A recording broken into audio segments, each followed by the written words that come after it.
Should I name my child as a beneficiary on my life insurance or my retirement account? I do get that question a lot because if you are a parent with small children, then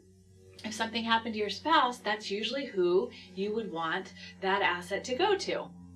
However, if you put your child as a beneficiary on an account or on life insurance or a retirement account,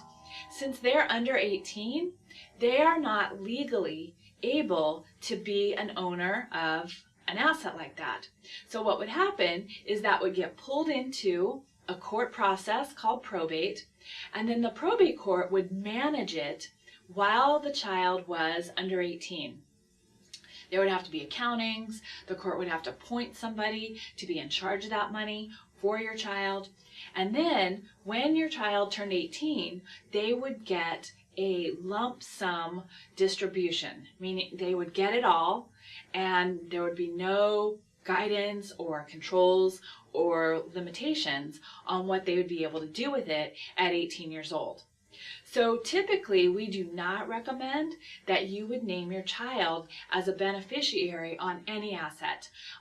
Can't list him as a beneficiary on a deed, that's not a good idea, or on life insurance or retirement accounts, because it would cause a problem in the long run with the probate court having to get involved, or with them getting it at 18 years old, which most parents want to make sure that there's some more protections in place so that their 18-year-old doesn't just get a lump sum distribution.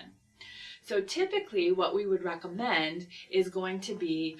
leaving assets like that to your young children through a trust so that we can put instructions in place so that those assets wouldn't have to go through probate, and so that you can make some really careful decisions about who would be in charge of that money for your kids and how would they be able to receive it so that